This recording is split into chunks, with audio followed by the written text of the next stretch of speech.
Yo. Yo. Yeah, bro. I don't know what happened. Your channel just disappeared. That's weird. Can anyone else see the webinar channel? I can see it. That's weird. Bro, I don't know what happened. I checked. Let's see if the link was there. Wasn't there. Checked my text. Went back. The fucking channel disappeared. Only for you. This is so fucking strange. Nate, I had it happen to me. Make sure it's just not hidden. Like you don't have it muted or hidden. You have to like right click on somewhere around there. I guess if you can't see it, I don't know how you do that. And the boys are joining up. It's good, everybody. Good morning. You had a good week. Oh, okay. I figured that. Okay, yeah, I'm slow. All right. I said whoever's got that face cam, turn that thing on. So I'm gonna go over this week's trades.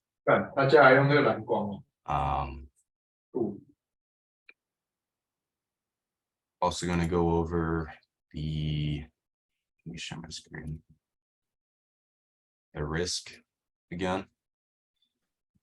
So I soon ask about how I calculate my risk. So let's just get that out of the way really quick. So, whoever's not asking a question, just mute your mic until you got a question. So funded counts. I mean, this kind of go for anything. So say you got, we'll just stick this $100,000 account and you want to risk 1%. And just go to this trade and do it with this. Say you're taking this trade Tuesday. All right, you got a 20 pip stop loss.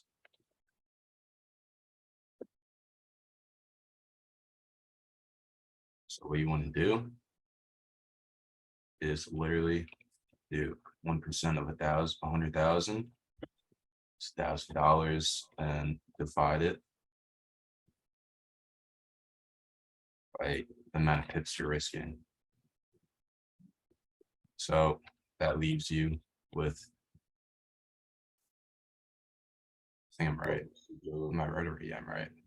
$50 per pip you can risk.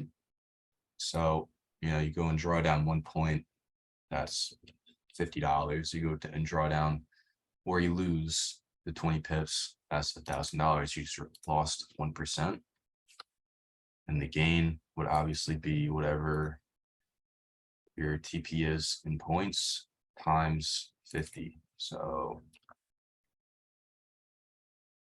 it's 160 points times 50. It's $8,000.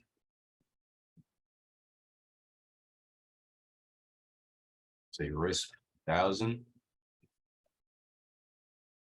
points for $8,000 or 60 points. So that is literally how I calculate my risk on NAVs. Other pairs, use calculator if you want, but I only trade NAVs, so this is how I calculate my risk. Especially since I've been trading on fundeds, this is usually how it works. So that's that. Now, I'm gonna leave this up here. I don't know how to, whatever. Anyways, we're gonna break down all the trades this week. So start with Monday. And I made the YouTube video about it, but my boy asked me to break them down in the webinar. So let's do it. I'm going to keep all the markups here so we get them done quick. So I don't want to waste too much time doing it.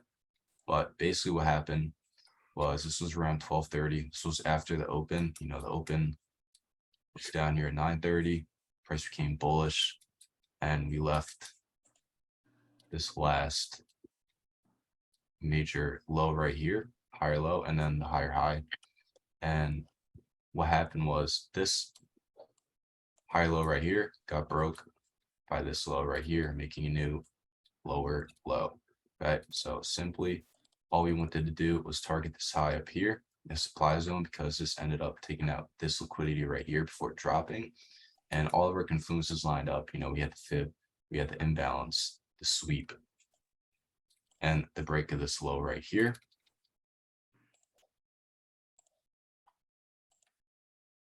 Play out. Boom. Okay, so it's a 6.7 R. So we'll just count for 6.5 R. Let's trade and then take it. I literally only took one trade this week, and it stopped me out in profit 1%. Got like 2R. I'll show you guys that while I'm breaking down all of these. Now let's go to Tuesday. Yo, I gotta turn this fan off, bro. It's too cold. All right.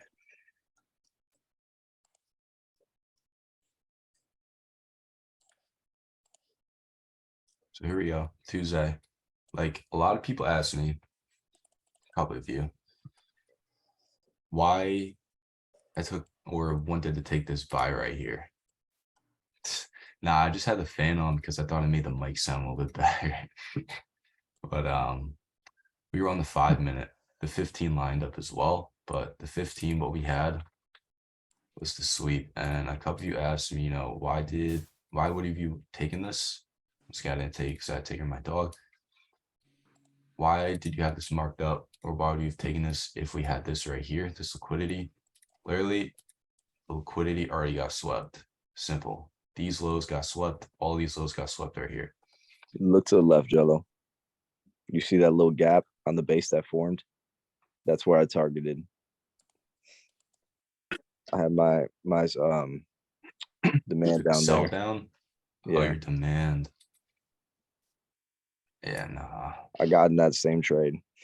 Took it to the high. It took 23 hours for it to hit that high. So these lows got swept. We had a little bit of liquidity, but me personally, I was confident with this trade because we already swept on the 15 and the 5. We had a big break to the upside, and we had the impulse. We left a double bottom right here, equal lows on the 1 minute. And we also had the fib pull once again. So now we wait. Equal lows got taken out, and balance got filled right here. We tapped in perfectly, 0 drawdown, literally 0 drawdown. Like if you took this trade, you did not see any red in your MT4, MT5. And play out.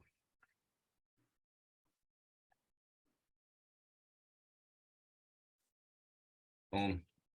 This was about an 8R. 985R. That would have been crazy. So that's about 14R in 2 trades that I ended up missing. When there is a really good zone on the 5 minute, it's usually refined down to the 3 and the 1. But if you have a 5 minute zone, 15 zone, you can play down on the 1 minute down into that zone. All right, so that was Tuesdays. So that was the one I missed. I literally couldn't take. Now I gotta shave. I'm sick of this beard, bro. Lay out.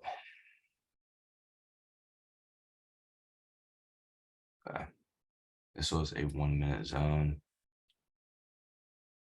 Trade what you see, but at the same time, look at the 5 minute structure. Look at the 5 minute look at the 5 minute flow, and that will really give you a sense. Because a lot of students can get caught up on the 1 minute. I've just been trading the 1 minute for so long where I kind of just have the eye and the experience with it. But if you're still struggling on the 1, just look at the 5, look at the bias on the 5, and then you can literally take the points based off the 5 minute. and then you could refine down if you wanted to. But what we had here was the first point of interest down here that I had marked up. That, like I showed you guys, got missed by half a pip, half a point right here. This would have been, I think, a 13R. You see. Yep, this was a 13R, missed by half a pip. So whatever. And then we had another break. Once again, we had this sweep in confluence with this buy right here. So we had this demand zone have a break of these highs. And I'll just mark these up. We had the break. We had the we had the liquidity sitting right here above our zone. We tapped in, we swept the liquidity, and we continued up to the high. And we also formed a new demand zone after all this sweep right here in this area. And then we also left liquidity above this point of interest right here. So now I'll play out, swept once again, price didn't tap in by, I think this was point pip. They got missed by. And before you know it, TP was hit. This was 4R. So this was in total 17R.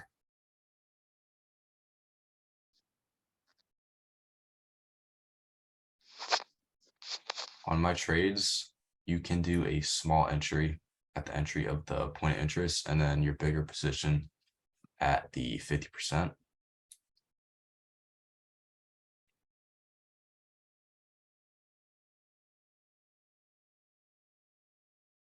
Yeah, I start with the 5-minute always.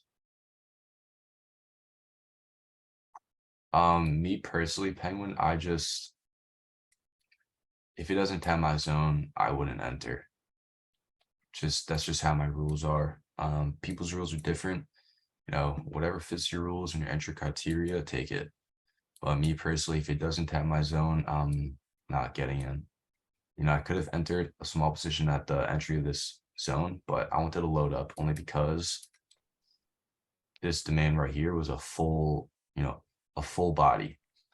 So the 50% most likely was going to get hit, but they got missed by half pip. Your entry if your point of interest is broken by a pip or two. Like if it wicks, you mean if it wicks my point of interest? I won't. No, I will not. All right, so let's go to Thursday's trade that I did end up taking.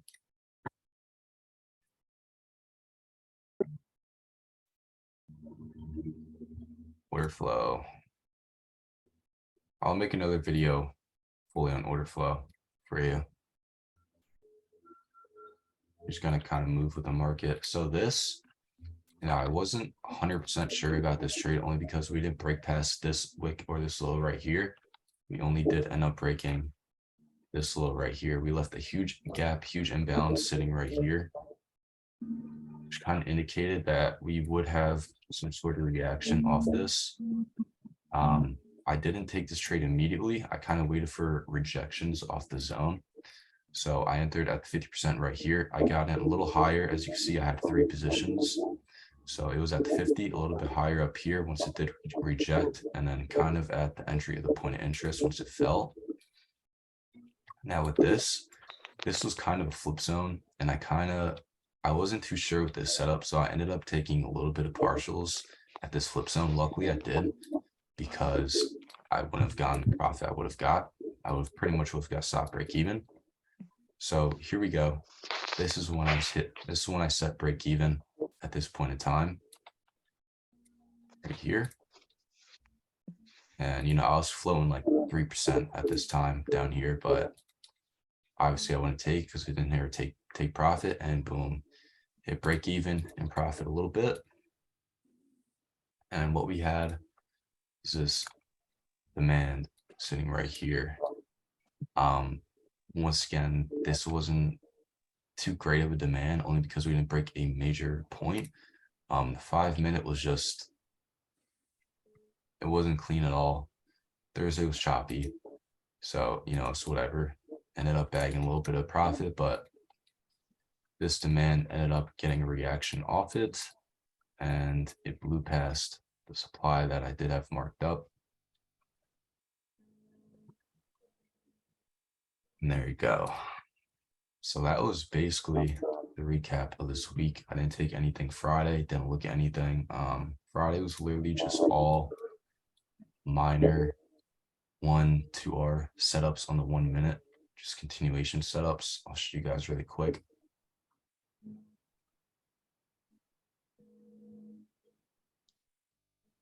So this is what I was talking about.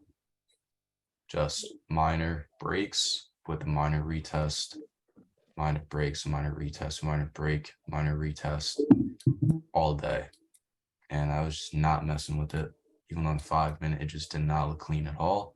So if the 5 minute doesn't look clean, the 1 minute isn't really going to look clean. That's basically for the week. Explain why you took that zone versus the zone above. Because this right here, the zone that I had marked up, Corey, this kind of already mitigated this zone right here. And we didn't really have any break from here to here of any structure, right? So within, this right here that you were talking about, this zone, there's no breaks of anything. We had this minor supply form, wasn't really supply, but it mitigated it, and then it fell, and then it also left our major structural points, which was this and this, and then I just retested this high, the supply right here, and then I wanted to target these points right here.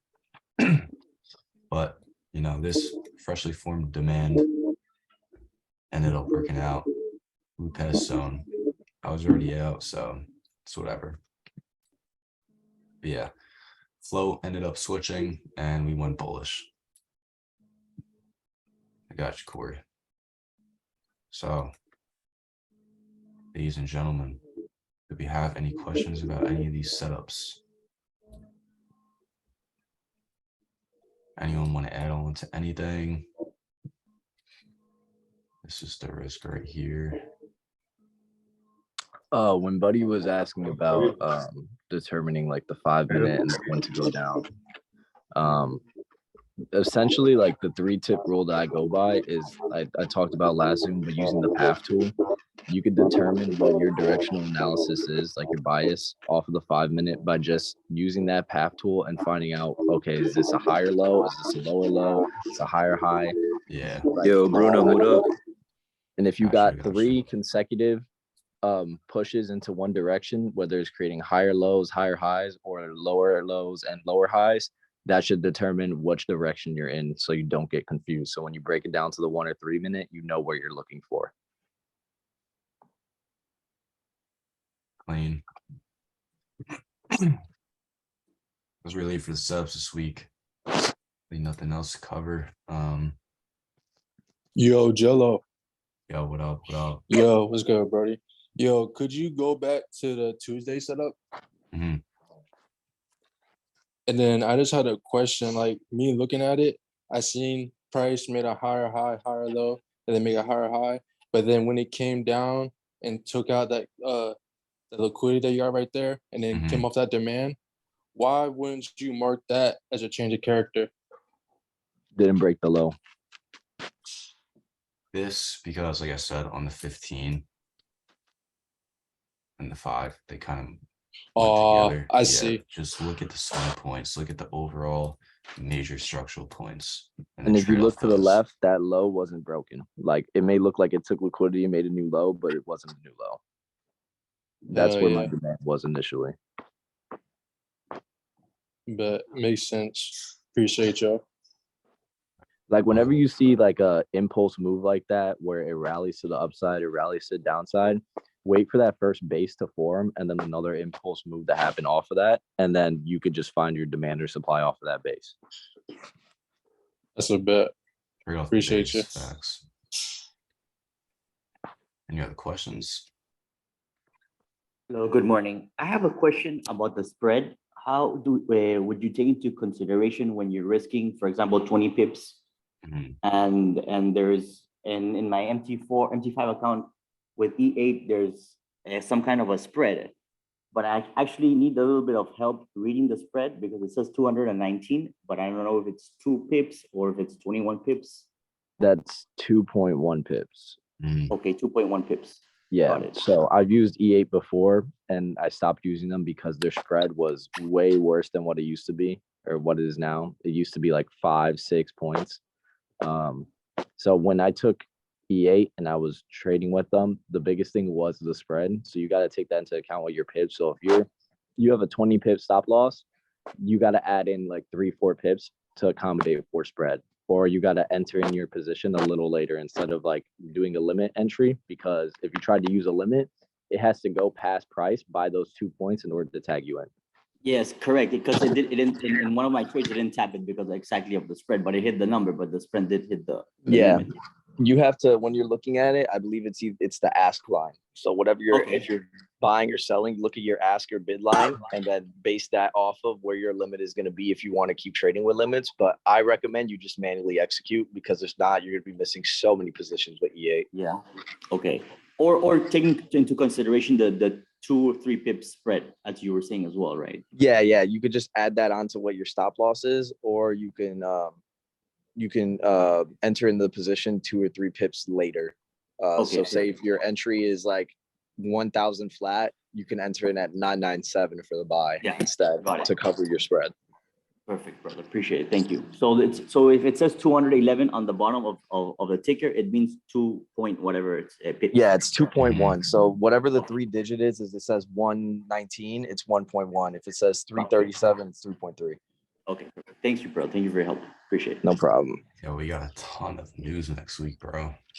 Yeah, I was looking at that. So fundamentally speaking, next week is going to be absolute shit for technical traders. We got earnings too. Oof. It's tough. It's all good. The way you're going to make your money next week is by being extremely patient and waiting for that news to pop first and then a retest from that news. Market Do orders, you yeah. recommend for new traders to like size down next week? Yeah, either size down or paper trade next week. Got If it. you're a new trader, like in particular, because if this is like your first time experiencing high volatility news like this, like New Year's news, where basically all the important shit for this year to get this year flowing is coming out. If you haven't experienced this before, it's going to be an extreme emotional roller coaster for you. Yeah, I'll probably paper trade then. Thank you. Sizing up, boys. What other Those questions got we got? cojones. And Monday is MLK Day, so market's gonna be closed. I don't mark anymore. I literally for Your any eyes of see you- over time. You guys mark up your swing points, mark up your structure on the 5-minute. Me personally, I've been doing this for so long. It's just I don't have to mark up. Like I could literally just trade this. I could trade a chart like naked. Literally. Yeah, I'm making a full 2023 journal. We got questions? Quick webinar. We got a lot of people on here today. Appreciate you all coming on. Now Saturday is for the Oh. team. What's up? What's up? So how would you recommend journaling? Like, is there a software you use or is it all manual? Like, how do you do it? Just spreadsheet. Damn. Journaling is a little subjective. You can get a planner, you can do an Excel sheet, you could take screenshots and annotate your screenshots. It's really what you're comfortable with in terms of like how you're going to remember it and what's going to make you want to come back to look at it. I see. Because if you're going to journal, right, there's no point in journaling if you're never going to come back to look at your losses or wins and analyze them. I see. Yeah. Okay. Thank you. Notion. Everyone's saying Notion. What's my goal for this year? I'll be putting my goals in the chat. today or tomorrow. 2 trades today. Could you help me to solve them?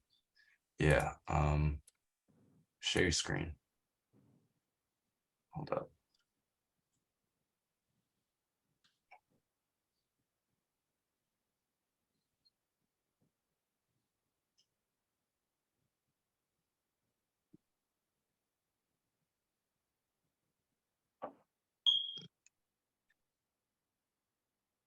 Share your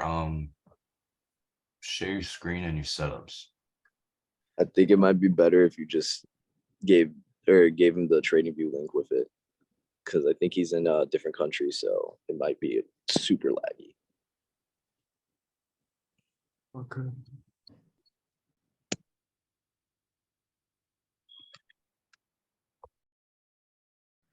Because this I can't really.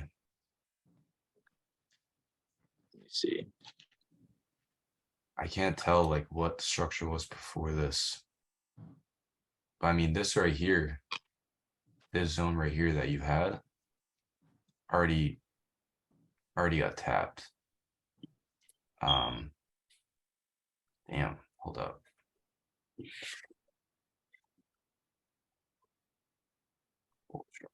It made equal highs. The equal highs got taken out.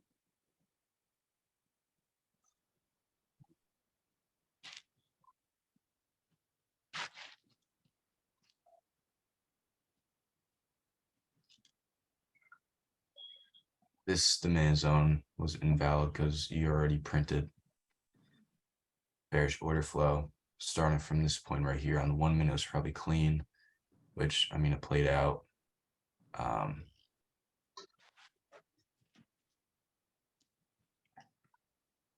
It just had to mitigate the 50%.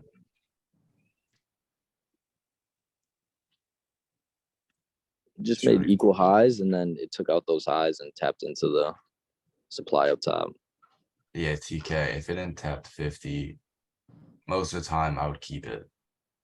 Yeah, and it made the equal highs, and then it took it out and then dropped. Exactly. You gotta like, your chart was perfect, your analysis was perfect, but I feel like in the moment you weren't realizing what was going on. Like Yeah, if so you saw those equal highs and then saw it take out those equal highs, you probably would have shorted from there instantly. you guys see my snipping tool? Yeah. No, you can see it. Yeah. All right. So, damn, can I zoom in? A little blurry, but let me show you.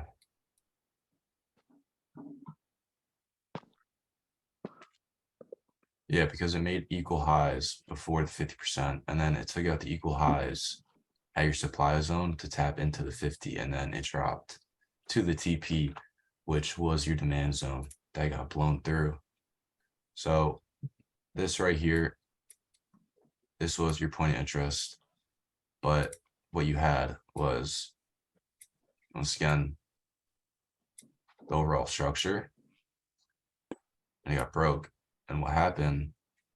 So if this zone wasn't here, you would see these are equal highs, right? It took out the equal highs, swept it, which was liquidity. And then it tapped into 50%, and then it dropped to the TP, which would have been your demand zone right here. Your trade was valid, but you just entered a little too early. All right, I said, if you have a problem with equal highs and equal lows, there's indicator. Yeah, drop that indicator in the chat for students that have trouble. But that's basically what they're set up, bro.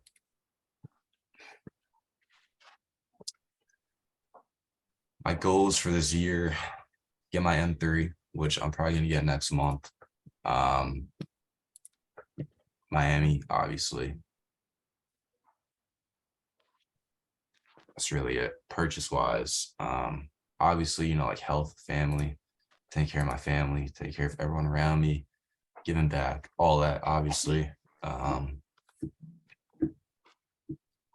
mean, I really don't have any crazy goals or any crazy, you know, like New Year's resolutions, because I mean, I live the life I want to live, basically, you know what I mean? It's like,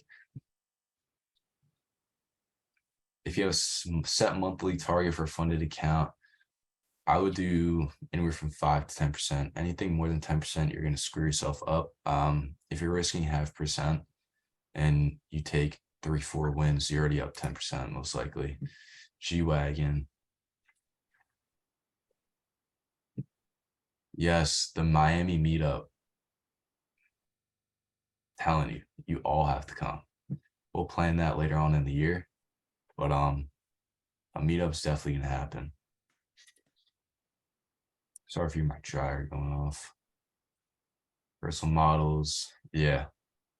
There you go, perfect. This is our exact models that we use. It's all that you need. Like, just trade these setups. Trade these setups. Use proper risk management. Don't break your rules. You're gonna be profitable. Definitely post that in the Discord and pin that. The main prop firm I like is the Funded Trader. I'm on level up too. My Forex funds is good. They messed me over, but it was a couple months ago. So Never trade my Forex funds again. drinks on Jello. Yeah, crazy, bro. Yeah, open tab at the meetup. Crazy. Yo, why don't you like my forest funds? Because I was up over 10% and they didn't pay me out. What? Yeah. What was their reasoning? They didn't like at the top, it would say like, I forget what it said. It was like request payout. And it didn't show up blue. It just stayed gray. So I couldn't click it. And then they hit me with a drawdown violation. And that was that. That's all she wrote. What? Yeah. I don't like MFF because of the way that they take into account equity versus balance. So when you're trading like MFF versus trading TFT, right? You trade TFT and you go like say 10% in profit, and then you lose 5% on that day. You could lose the whole 9% on TFT in that day if it's based off balance and not equity, and you won't lose your account. Now, if you lose that 5% and you're up 10% on your MFF account, then they'll hit you with a violation. Yup, that's facts. Fuck MFF. For real. Yeah. So TFT doesn't allow copy trader. Unless you have a royal. What do I call it? So with fundeds, I don't recommend different firms. I recommend choosing the same firm, but you can use multiple accounts, because multiple firms it's too much. Like, And in from essence, you don't need more than like experience. $500,000 in funding in all reality. 10% a month on $500,000 is 40 to 50K. Depending on if you have 400,000 or 500,000 account. Like once you're in that 3, 4, 500,000 range, you really don't need any more capital than that to be making a really good living.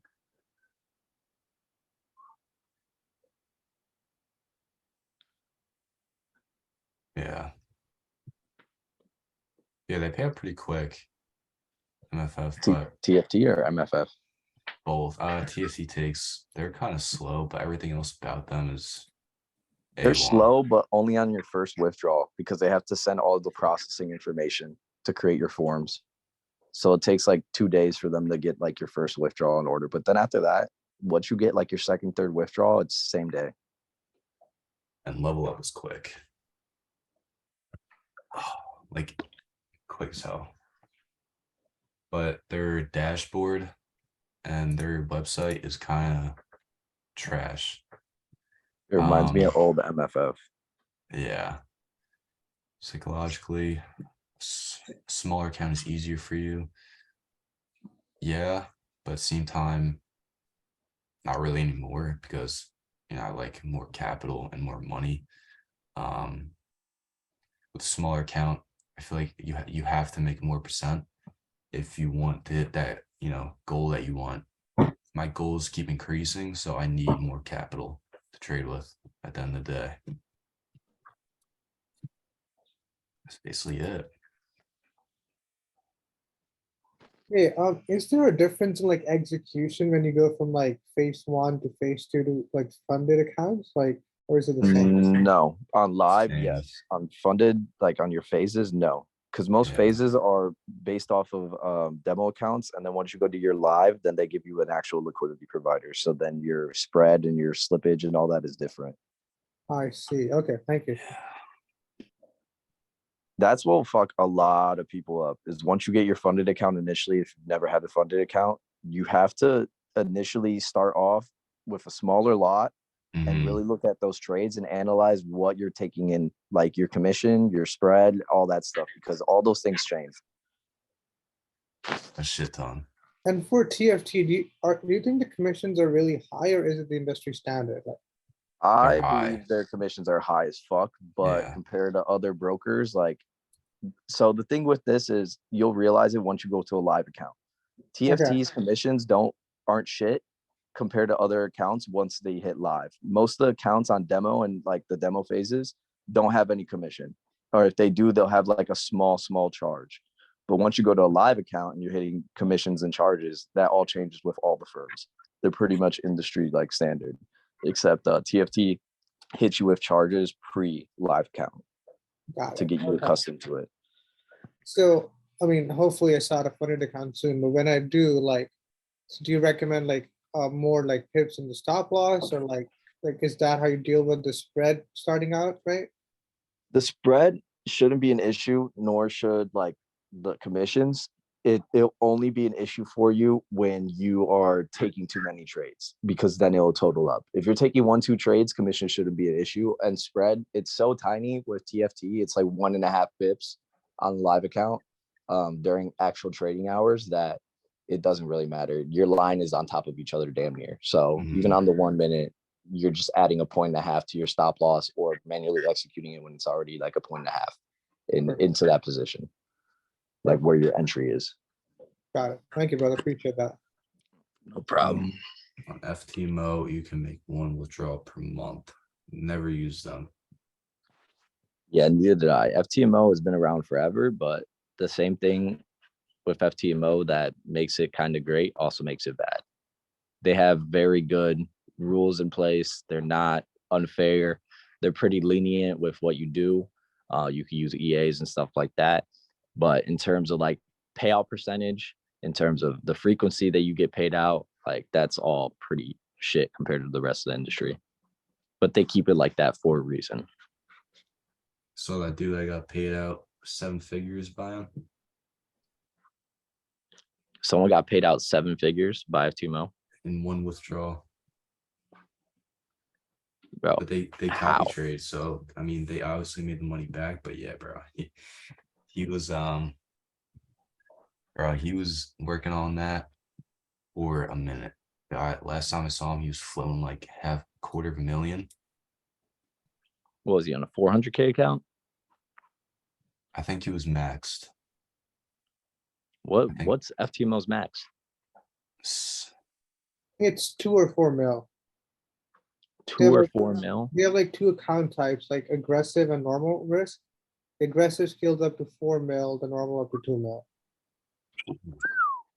And the daily drawdown's like 4%. So you could be risking like 15, 20 G's a day and be fine. Yeah, when you look at percentage, like 1, 2, 3, 4, 5% drawdown for the day, the higher the account, the less likely you are going to blow it unless you have shit management skill.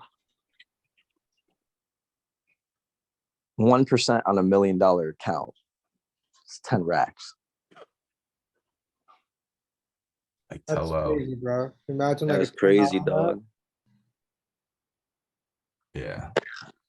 I mean, I don't know, if you got that much on a funded, you might as well just put like 10% of that on a live account. Yeah.